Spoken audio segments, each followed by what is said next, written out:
I wanted to come and speak to people who care about this issue, and so to be invited to appear before an audience of people who have an interest in this is a real dream of mine. So thank you for coming. I'm here because I think we are facing a problem with boys in school. I think it's a big problem. I think it's a pervasive problem. I think it affects all kinds of boys, from poor boys to middle-class boys to wealthy boys. And I think it's time we talk a little bit about it, what's been causing it, and what we can do about it. Now, I think this problem is a little bit hidden. It was hidden from me. I covered education for 2 years before I even thought about boys. I am a former girl, and I grew up on the literature of feminism, like Reviving Ophelia and Carol Gilligan's work, and how schools shortchanged girls. And I thought it was girls that were having a problem. I was more paying attention to those adolescent girls and thinking about what their perilous journey through those tricky years of adolescence. That's really what I was focused on when I was in schools. And it wasn't until I was in schools for about 2 years when I started to notice that why is it that the kids at the back of the room were disproportionately male? And I started to talk to teachers, and they started to tell me that yes, in fact, they had noticed a real decline in the achievements of boys. And I actually had the opportunity to talk to a headmaster at a Manhattan private school, really elite school, and he told me that he was very concerned about his lowest quartile kids, that they seemed to experience school failure and then go to the bottom and stay at the bottom. And so they had launched a big research project. This is what happens in affluent schools. They launched a big research project, and they were able to really focus in on who those kids were. And what they found is they weren't the jocks or the goths or the arty kids or the rich kids or the scholarship kids. All but one, though, were boys. So I started to think, wow, I wonder if there's something happening broadly across the population. I'm seeing this in more and more schools, and I'm hearing this from more and more teachers. But what could be happening? You have to be careful when you cover education and when you're trying to get a view of the nation, how the kids in the nation are doing, because it's a big country. And you can't always go to a school or even 3 schools or 5 schools and think you really know what's going on. There's a whole lot of national data out there. And so whenever I would write a trend story or think I had discovered something, I'd always go to the data to see what the data says. So here's what the data says. I'll just give you some highlights that I stumbled across. In preschool, boys are expelled at 5 times the rates of girls. In first grade and kindergarten and first grade, they're retained at twice the rates of girls. They get held back twice as much as girls. They are identified as having more behavioral issues than girls. They are identified as having learning disabilities at about 4 times the rates of girls. In places where they've studied who gets ADHD medication, they mostly looked in middle-class communities, in one particular middle-class community outside of Fairfax, Virginia. That's where some of the best studies on this have been done, and they found that 20% of boys were on ADHD medication there, 20%. We know that boys get more C's and D's in middle school and high school. We know they do less homework. We know that they take fewer college preparatory classes. We know now that 2.5 million more girls than boys go to college right now in this country. And that's a gap that grows by 100,000 every year. So what I saw when I started to look at this data is that what I saw was that it was a much more entrenched problem and trend than I had initially anticipated. And my thought was, wow, why aren't people talking about this? Why aren't people writing about this? So I decided to, I wrote about it for Newsweek, and my cover story created a big stir, and a lot of parents, maybe 1,000 parents, wrote to me, and they said, thank you for writing about the central drama of our family life, and that is my son's at community college and my daughter's at Duke. What did I do wrong? And I really felt for the parents who wrote me, because what they can't see is that there are larger forces at work here. And so I had the opportunity to write a book, and what I decided to do was to write a book that would, well, I'm not a teacher, so I couldn't really talk about how to best educate children, and I'm not a parenting icon. My sons will clearly vouch for that. But I am an investigative reporter, and what I could do in a book form was to find the very best information about what's happening to our sons in school, and to put it in a single document so that if you care about this issue, you can read this book and know more about what's happening nationally, to know more about how we got to this place and what good schools have started to do about it. So, what is happening? There I am, sitting in my office, trying to figure out how to get a hold of this issue, which is a big one.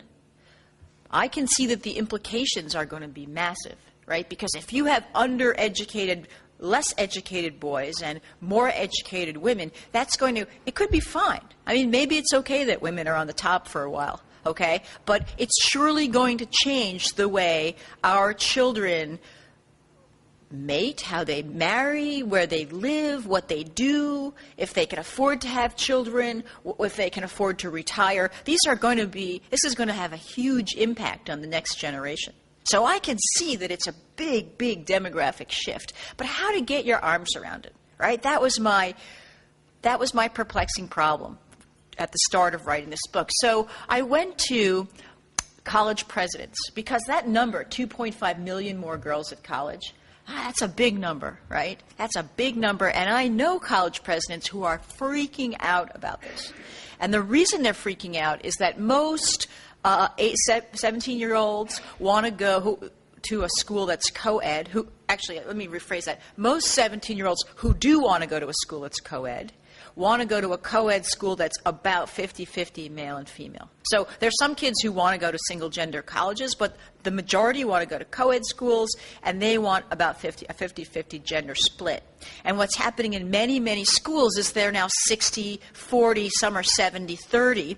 And what happens is when your school is 60-40 female, not only are males not applying, but then females stop applying because they want to have more of a 50-50 split. So college presidents, I've been interviewed many of them and been in many meetings to know that they're really very worried about this. So I thought they would have a good play. They would have some good wisdom for me on how to get my arms around this. So I had the opportunity to interview Amy Gutman, who's the president of the University of Pennsylvania. And she was very clear. She is a very directive kind of person. And she was very clear with me.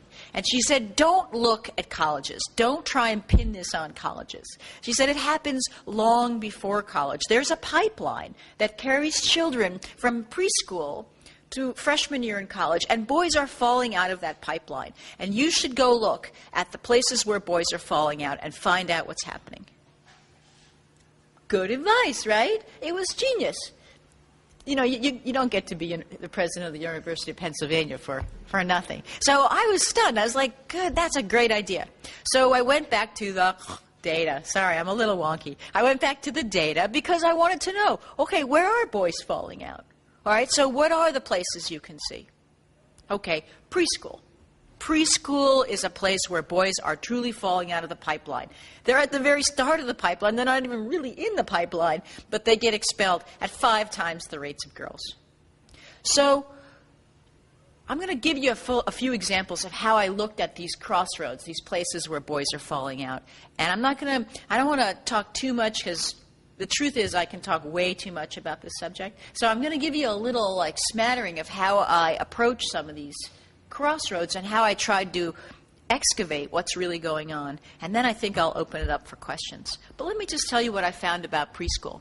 So my question was, what the heck's going on in preschool? How come so many boys are getting suspended or expelled? I didn't even know you could get expelled from preschool. Turns out you can, and it's not that hard to find parents who will open a vein talking about the really terrible experience they went through and their sons went through. So my first inkling, my first idea is, okay, so let's look at the golden age of preschool. What did it used to be like? Well, here's the answer to that question. There is no golden age of preschool. Preschool is kind of a new thing, and the numbers that we send kids to preschool in are very new. We didn't used to send kids. Kindergarten used to be the start point. Before that, it was called daycare, kids stayed at home. So you can't really look back historically at those fabulous golden days, right? But you can look at trends in the last 15 years, and you can see a very strong change in the kinds of preschools that our children have the opportunity to attend. And what's happened in many, many preschools is that they've become highly academic. Many preschools have scaled down fourth grade to littler hands at littler desks and littler worksheets, but they've really adopted the academic type learning of middle years of elementary school. So why are they doing that? Turns out, preschool people say the parents want it. They say that parents don't want to enroll children in schools where their kids are just playing. Okay? So they ask the preschools to start doing some real teaching. So where did we get this idea that early academics is good? Where did this come from? I was curious. And I looked back sort of in history, way back to the 1990s, okay, which was essentially the year of the brain. What happened in the 1990s is that we suddenly had access to a new kind of technology in popular usage called the fMRI. We could see pictures of the functional brain. Now, we see them all the time now. They're in like ads for Scientific America and banks and stuff. So we're used to it now. But you have to remember, back in the day, this was pretty cutting-edge stuff. We could actually see something that kindergarten teachers have been telling us for decades, and that is little kids think and can learn more than you think. So we actually saw that little kids' brains were alive with burning glucose. And this was pretty exciting stuff because it meant that you could actually bring enrichment to children earlier. They learned more than you thought at earlier ages. And so there was a big hullabaloo in culture. There was television specials and Newsweek special issues and White House conferences. And there was a big movement in California called 0 to 3. And the idea was, hey, everybody, don't plunk your kids in front of television. They can learn a lot more than you think. And you can establish some early learning in those very tender years. Okay? Now, the message was aimed at poor families who put their kids in front of television and don't necessarily speak a lot of words to their kids. But it was heard by middle-class parents who went bonkers. Okay? And parents heard, and it was also heard by marketers who marketed to those anxious middle-class parents. Okay? So now there's this idea, and it continues to be very pervasive, that there is a window of learning that opens very early in your child. In fact, days after they're born. You know those black and white mobiles? They market them by saying these are brain stimulation mobiles, right? I bought those. So, I laugh, but I bought them. And so there's this idea that this window opens very early and then it shuts. And that we really have to bring our kids a lot of stimulation and a lot of enrichment in order to sort of get them on the bus for school success. Well, it turns out that we sort of misunderstood that message. It turns out that there is a window that opens earlier, but it doesn't shut in the way that we thought it does. It shuts a little bit for language. Sometimes kids can't achieve the same level of fluency in language unless they're exposed to it early. And it seems to sometimes shut for musical instruments. Like sometimes if you start kids very early, they achieve the rare child will achieve a kind of proficiency that's not seen in kids who start later on. But those are only two things. But we have this idea that our children are either on the bus or off the bus to academic learning very, very early. Another thing that happened is looking back on the science of the early 90s, we now know that when we were seeing fMRIs of children and their brains were alive, burning glucose, what we were actually seeing was inefficient use of their brains, okay? That we now know that actual sophisticated learning looks very different. You actually burn less. But we didn't know that at the time. But still, in our culture, this idea of early learning, of preschools that are highly academic, continues to be very pervasive. So now you're probably sitting there thinking, like, is she talking about boys, or like, what the heck, right? So I'm getting there. So we have this drumbeat for early education in preschool, early academics. So is this a good thing or a bad thing for our kids? Good question, right? Smarter people than me have asked this question, and they've done studies. And here's what they did.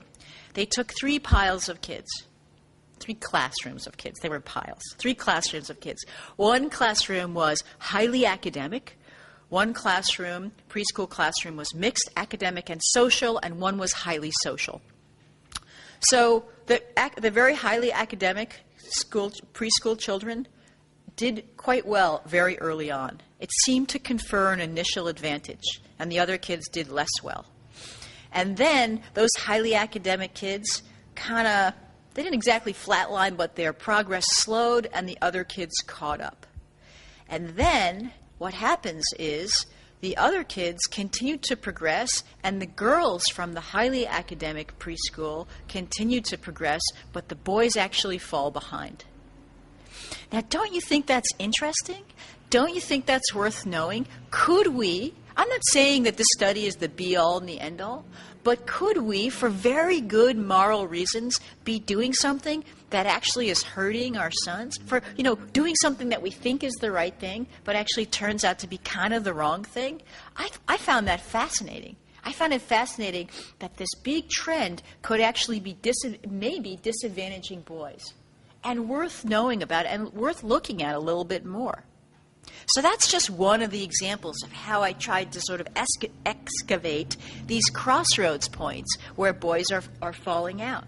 Now there's another point at which boys fall out, and I'm going to talk a little bit about it, and then I think I'll take questions. Because like I said, I can really gas on about this. So I want to talk to you a little bit about writing. And again, it's not like there's an answer I can say, this is the answer, go fix it, okay? There's something that's going on with boys and writing. Now, writing is a really important skill. Reading and writing go hand in hand. And writing, boys are far, far behind in reading. It used to be that girls were better in reading and writing and boys were better in math and science. And in about the 90s, girls caught up in math and science. They haven't quite caught up in engineering, physics, and computer science, but in almost all the rest of the sciences, they've caught up. And they've caught up in math, but boys continue to lag far, far behind in reading. And they actually do worse in writing than they did 15 years ago. Boys compared to boys 15 years ago. Not boys compared to girls, boys compared to themselves. So something's going on with reading and writing. Now, I would argue with reading, one of the crucial things that's happened relates to the lack of males in schools. We're at a 40-year low for male teachers. So little boys and little girls can go through elementary school, most of middle school, and sometimes even into high school without having a male teacher. I'm not saying that just by virtue of a man being a man, he's going to be a better teacher, but surely there are issues around the kind of books that are available to kids when they only have female teachers. What boys say is that reading is girly, when polled.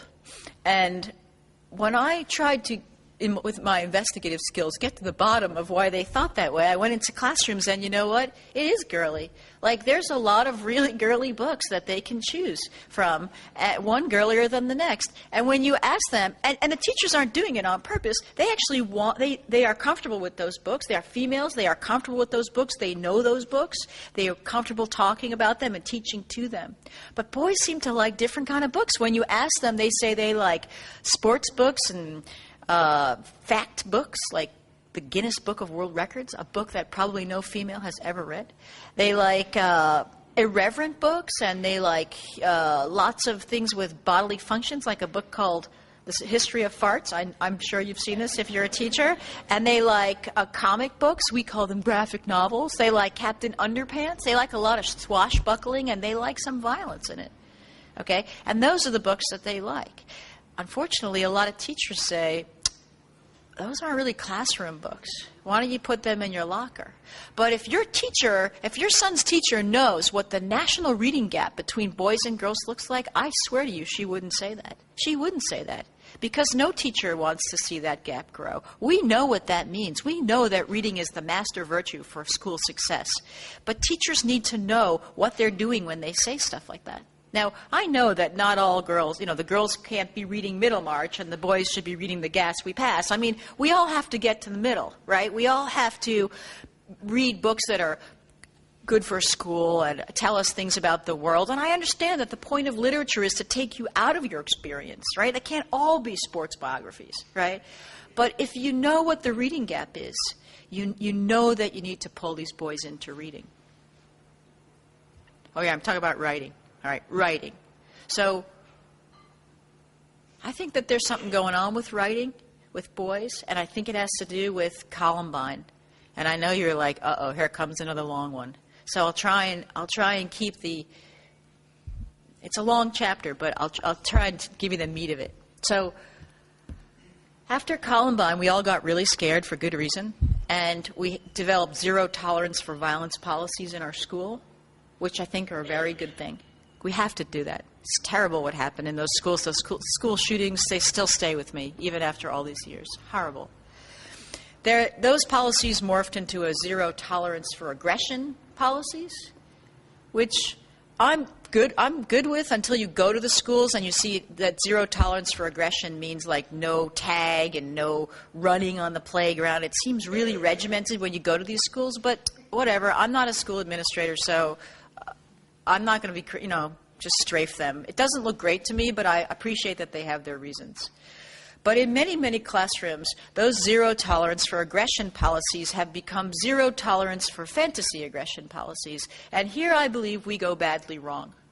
Because very normal little boys, it turns out when you talk to boy psychologists who study boys, they say that very normal little boys go pew, pew, pew. Not potential Columbine shooters, but very normal little boys.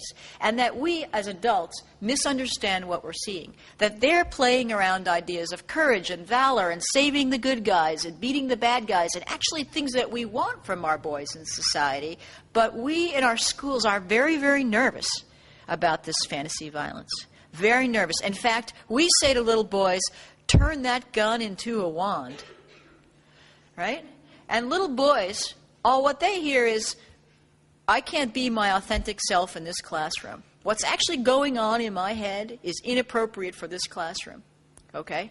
Now, I know you're thinking, is she talking about writing or what the heck, right? Okay, but I am talking about writing because here's how writing works. You go into a classroom where a teacher is teaching writing, and I don't know if any of you are teachers. If you are, but you're probably jaded. But when you go in, as an outsider, I have to tell you, and as a writer, it's like seeing angels get wings. It's so thrilling to see little kids writing because what's happening is that the teachers are asking the little kids to reflect on what's happening in that little black box of a brain up there, right? And have those little thoughts travel down their arm, into their hand, through the pencil, and onto the page. It's pretty thrilling, right? But here's what happens with little boys.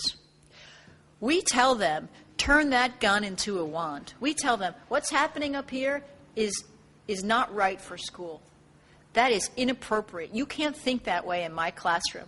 And then we say, now it's time to write. And you know what? They don't want to do it. And then we say, well, they don't put enough detail on it. We say they don't seem to be engaged in the writing process. And they're not. And the scores show it. They're not engaged in the writing process. So I get that we have to have classrooms that shy kids can learn in and active kids can learn in and kids who are obsessed with fantasy violence can learn in and kids who like Little House on the Prairie, they should also have a stake in the classroom. But what I'm saying to you is I think that we need to have a little, if we care about this issue, I think we have to develop a little more tolerance for how boys really are and not demonize these very natural expressions of their playfulness, of their thought process, and to try and bring them back into the classroom process. So I am worried that I've talked too much.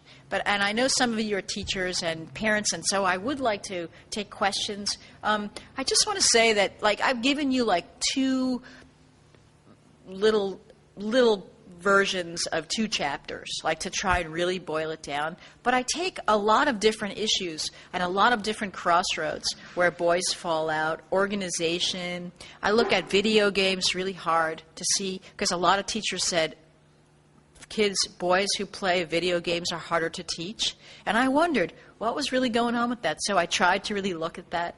I tried to look at attention issues. I tried to look at physical activity and a lot of different issues and really drill down to try and see what's changing in our schools that could be creating this gap, and also to find really great programs in schools around the country that have addressed this program or having success with it. So I hope you do get a chance to check out the book. Yeah. Well, the first thing that there are schools who are working on this, and they tend to be schools for poor African American boys, and they tend to be schools for highly affluent white kids, because poor African American communities know that their boys are in serious trouble. And white affluent parents are not taking it. They see that it's happening, and they are very activist and very empowered about getting it changed. So the first thing that successful schools seem to be doing is to actually looking at how their schools are. Is there a gender gap? And mostly teachers will say, no, there's not.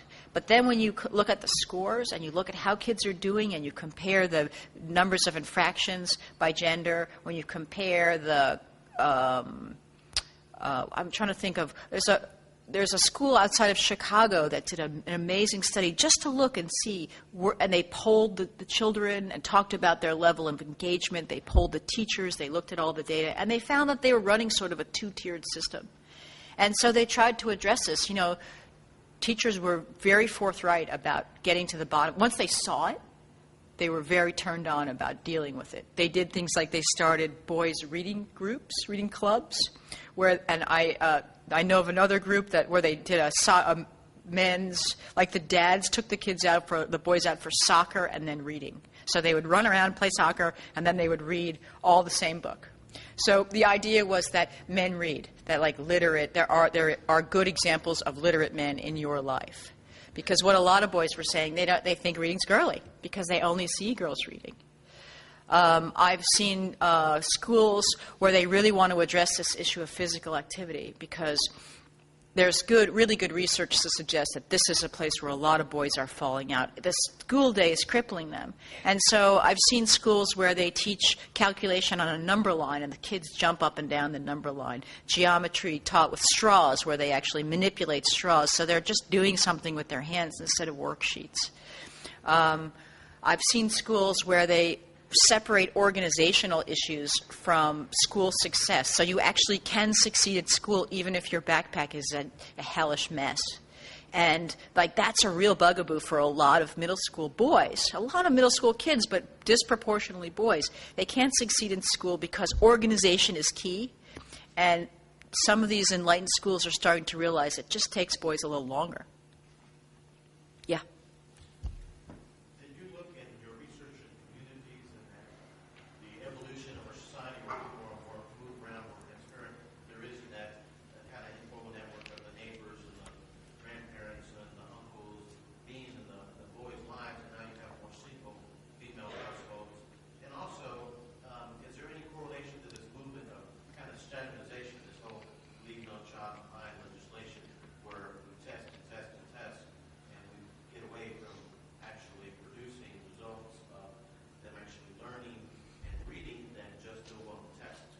Two big questions. Let me take the first one.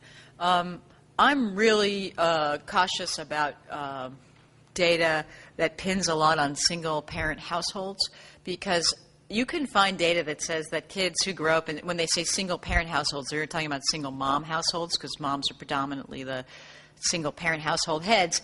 And you can find data that says your kids are more likely to go to jail and be on welfare. But what the data doesn't do is it doesn't disaggregate by economics. So it's unclear to me whether being a single-parent, single-mom household is having that effect, or being poor is having that effect. And so I think that's tricky data, and I think it's easy to demonize women who are raising children on their own or to fault them, when in fact women are doing a really good job, by and large.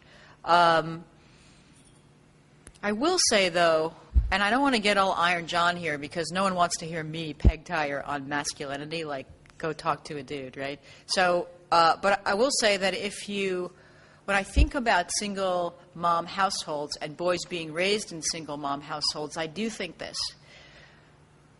You can find data that says about 33% of boys are now being raised in households without their biological father.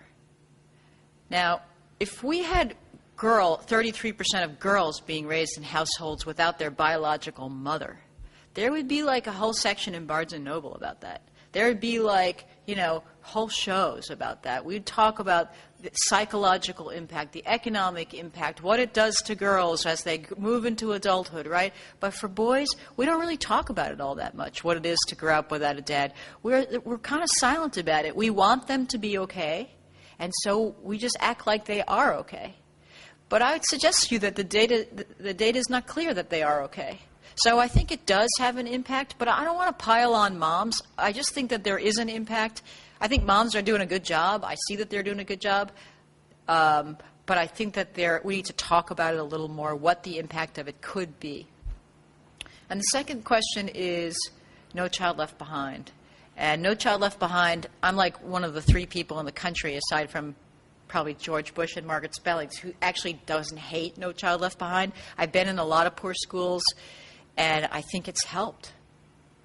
I think that those poor schools were doing a terrible job, and I think they're doing a better, in schools that I've seen, seem to be doing a better job. The teachers say, at least now we know what to teach, right? And I respect that. So it's a flawed law, and certainly it's created a more narrow curriculum in many, many communities, and that's been very bad for all kids, and very bad for boys. Things that have fallen out: science, history, art, music, and something that turns out to be super important to boys, which is recess. Recess is like going away. 27% of kids in this country, 7-year-olds in this country, get 20 minutes or less of recess. Okay, we know as parents that's not enough, right? But schools feel like they're forced to spend more time on instructional moments in order to improve test scores. Now, I have to tell you, frankly, recess to me, not a big deal. Like, I didn't really care about it. And so when I saw those numbers of the data that showed that recess is going away, I had to really ask myself, well, why would this matter? But it turns out when you dig into it, recess is super important to a lot of boys. And physical activity turns out to be a real critical factor in their ability to learn and their ability to stay engaged and their ability to even want to show up. So as a woman, it was kind of a science project for me to even uncover that, because I don't really think about recess being such a big deal, but it turns out it's a really big deal. So in the way that No Child Left Behind has changed the school day, I think it's been very, very bad for boys. Yeah. Okay. Once the kids are older, like they are starting college, what would you suggest to do with the boys? Because you cannot go back to the childhood and all that. What could you do to help them out? Or Make them a success. If I knew that, I would charge so much more for my book. It's tricky because I really looked at, I kind of stopped looking after college. Like, we know that boys do a lot less well in school, in college even. They do less homework, they spend more time playing video games, they drop out more, they get worse grades than girls all through college. I'll tell you something that really has been meaningful to me personally. And it has to do, I did a big chapter on brain research, because there's all this talk about the boy and the girl brain and teaching to the boy and the girl brain, which I initially loved. But when I really dug into it, I realized it was kind of bogus. And I really went through a lot because I thought it sounded right, but then the more you look at it, the more bogus it is. But one thing about brain research really jumped out at me, and that is there's a woman in Harvard, and she's had the opportunity in her career to develop a database of cross-sections of adolescent brains. Like she's a pathologist, so she's studied adolescent brains post-mortem. And what she can show is that girls have the stuff they need in their neural endings. Their brains are pretty much formed at about 16, and that boys don't really get there until about 24. And I found that super, I know, and there's always someone when I say this who says, my husband never got there. And he's 35. But I thought that was super interesting because, the story's not really written on a lot of boys until very late in the game. And in the process of doing this book, a lot of men, very successful men, have sought me out, and they've said, I want to tell you what happened to me in school. I mean, these are really successful guys, making a lot of money, running their own companies, and they'll tell me this pretty sad story about them experiencing school failure again and again and again. And then often these stories, then they say, and then when I got to be about 24 or 25, I started to understand the way they wanted me to think.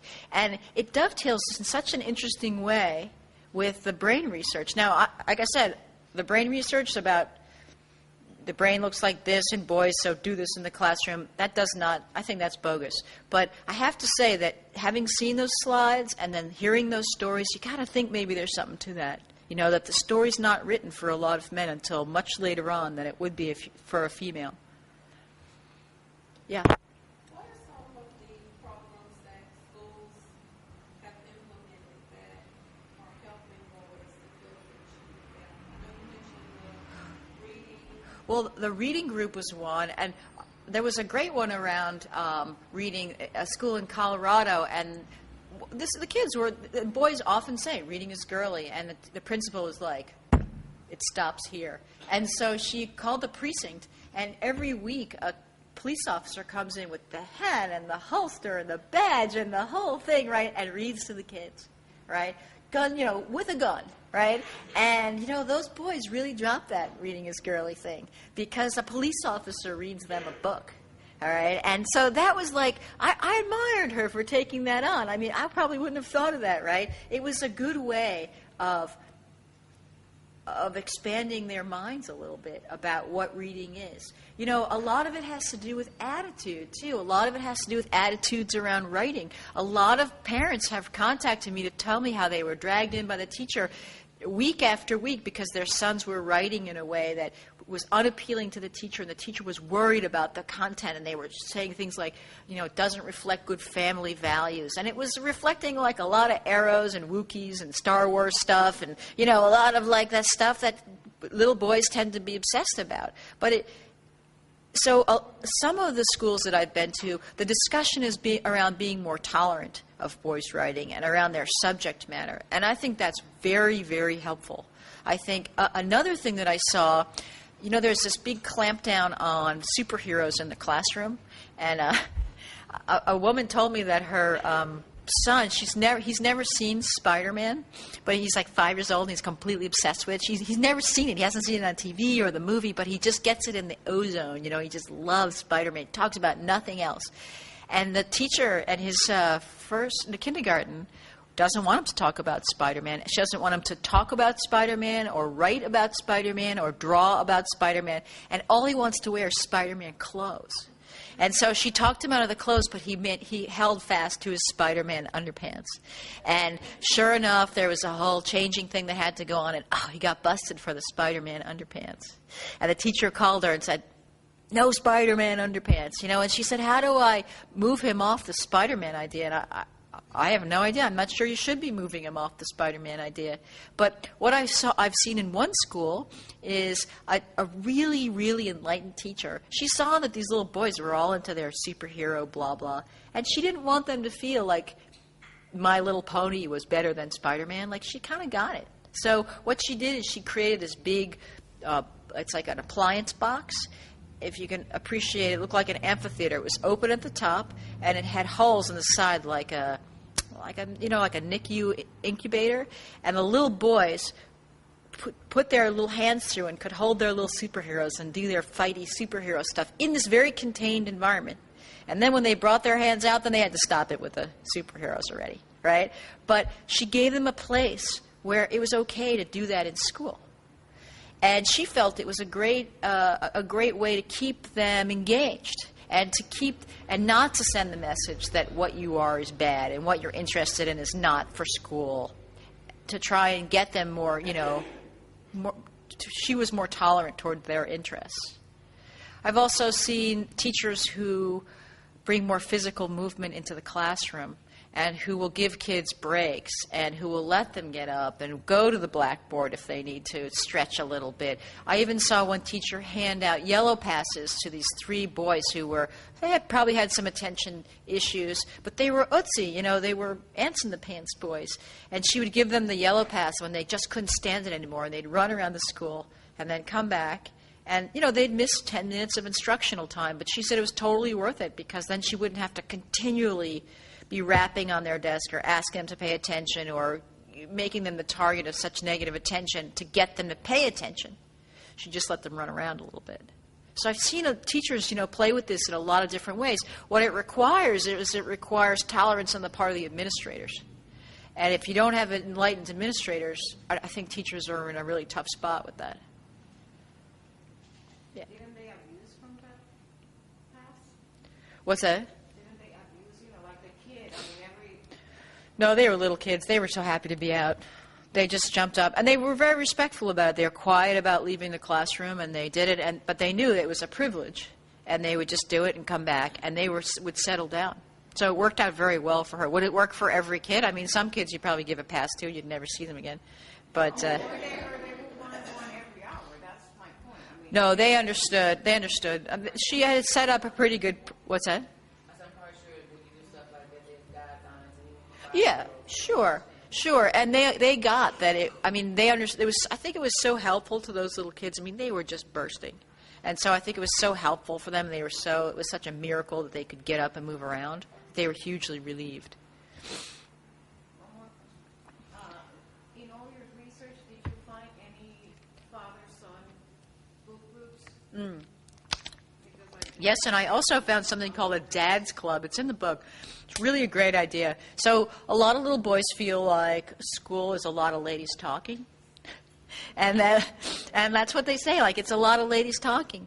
And like I laughed when they said that, but then I kind of thought about it. I was like, yeah, kind of. I guess that's kind of right. And there was this good school in San Francisco. It's a middle-class suburb of San Francisco. And the dads kind of got that. And they have this thing called the Dad's Club. And the dads hate the PTA because to them it's a lot of ladies talking, the PTA. And so they don't go to those meetings. And what they have is the Dad's Club. And when the PTA needs something done, some burly man thing done, they call a Dad's Club person who gets a Dad's Club crew together, like 5 words are spoken, and they have Dad's Club T-shirts that they put on, but they go into the school during the school day when they can, and the kids see them, dads, in Dad's Club T-shirts, doing their manly dad stuff. Painting lines on the hallway or moving the posters or whatever needs to be done. And it makes a huge impression on the kids that dads are stakeholders in the educational process as well as women. And the principal thinks it's a really good idea. She has had a really good response to it. The dad's like, and then they do something, they go off and have like barbecue and beer and stuff. And so, so they have their own Dad's Club culture, but it works very well for that school.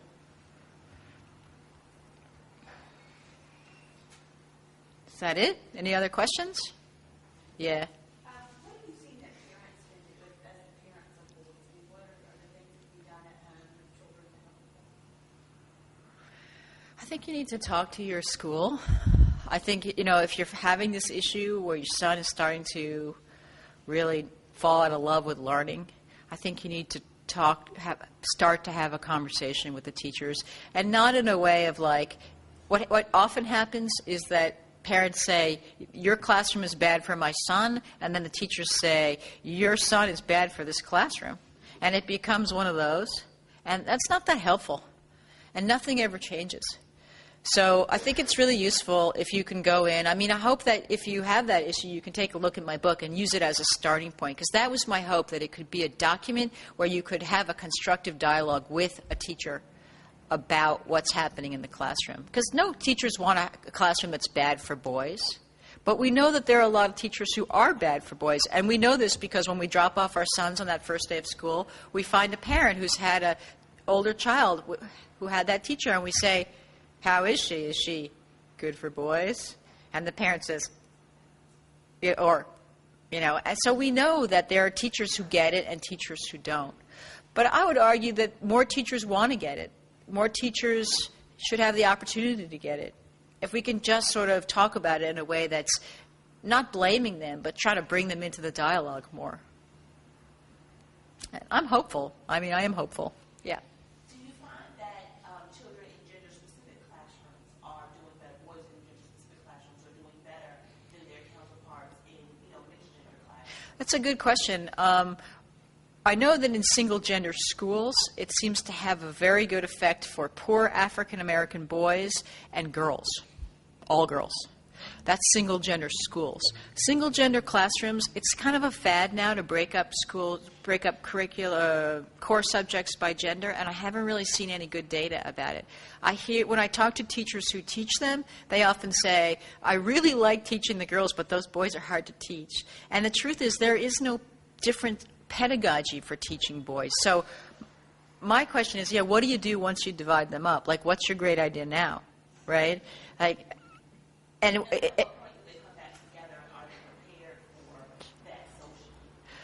yeah, I worry less about the social thing because children seem to be pretty plastic in that way. I worry more about their achievement. And like, okay, so now you have a room full of boys who are more challenging to teach. You have the same teacher. And what support is that teacher getting? What really changes? So is it really just window dressing? I don't know. It's becoming a pretty popular fad, and we might see more data coming out. So I don't want to say like, oh, poo, it stinks. I don't know enough yet. But I have some concerns about it. So, yeah, I guess this will be the last question, and then I can continue the discussion.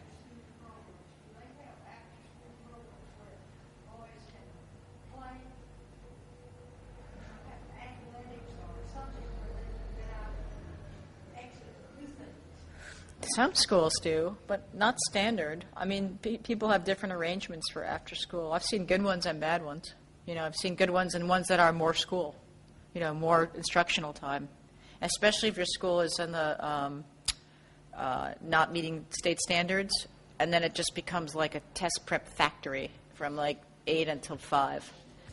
It gets pretty grim. I mean, for some kids it could be okay, and for some kids that kind of intensive instruction could get them up and over, and for some kids, many of them boys, it drives them right around the bend.